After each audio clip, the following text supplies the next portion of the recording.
Hello friends, welcome back to my channel in my new video. And this particular session or the series will be a short series of only two videos where I will be embarking upon and focusing mainly on plasmapheresis for GBS, and will actually try to give the other side to it as to why we should prefer plasmapheresis. This was kind of a tribate which I delivered during the Criticon or the Uttar Pradesh Criticon 2025 in the city of Gorakhpur earlier this month. So, so basically, here I was talking about for plasmapheresis, and the opponent was talking on for IVIG. Of course, as we know that practically, when it comes to delivering, the ease of delivery and the choice, the first choice probably will be IVIG, and in few situations we may prefer plasmapheresis, as you will know as my PPT will unfold. Of course, cost is a major concern as far as IVIG is concerned, but then yes, there would be definitely pros and cons, and we will try to unfold how plasmapheresis fits its place in the present day scenario as far as the treatment of GBS is concerned. So, without further ado, let's start. So, this is what we want to know, whether the plasmapheresis or IVIG to be used in GPS. And of course, as I told you, I was engaged in a tribate, and actually I had to speak for plasmapheresis in this particular talk. So, talking about these two strategies, they have been found to have similar efficacy in many of the earlier journals and the papers way back in 1992 from NEJM, and then subsequent 1996 and 97, and then even the recent ones.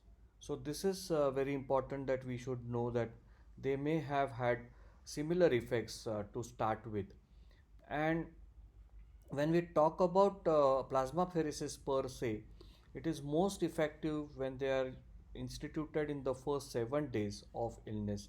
So there was this one particular paper published in Neurology 1985, which actually included about 245 patients. They followed them up for about 30 days, and they found that when the plasmapheresis was administered to the patients in within 7 days, they had a better short-term improvement, better 6 months outcome. So that is why, if you see overview of the treatment of GBS, where you have the predominant two therapies in the form of either IVIG or PLEX, that is plasma exchange, depending on these particular strategies, where we know that as far as the severe GBS is concerned, the supportive care, if given IVIG, and the PLEX, which is a retreatment which can be attempted if it is less than 4 weeks. So the retreatment with the same kind of therapy of PLEX in the first 4 weeks is what is important in the patients with severe GBS if they don't improve, and that is another advantage of the plasmapheresis, if I must say. As far as plasmapheresis is concerned, it was the first validated treatment in 1980, and this was a famous Lancet paper, which was a randomized trial of plasma exchange, IVIG, and the combined therapies, which was published in 1997. And as you could see that they talked about the disability within first 4 weeks, the requirement of intermittent or the invasive mechanical ventilation, uh, the median days in which the mechanical ventilation was discontinued, median days for walking and the hospital stay. And in all these features, when they compared the IVIG, the plasmapheresis, and the combined therapy, as you could see that the p-value was not statistically significant. It only means that either of the strategy worked equally for the patients having GBS.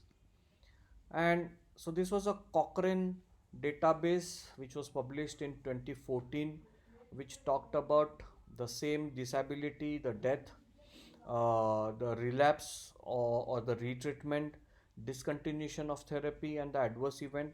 And here, as you could see, that remarkably, you could see that in one aspect where the discontinuation of the therapy was concerned, which was more seen with plasma exchange than with IVIG, with a significant p value, and this has to be bared in mind. So, talking about this particular paper of Lancet, as you could see that this was a paper which also talked about median days to when the patient goes back to work, when the patient starts walking, and of course the death. As you could see that the average percentage of the patient who cannot walk is to the tune of 16 to 17%, and which is quite significant, as to say. But in all, again, all the three indices or the parameters, the p value was found to be statistically non-significant.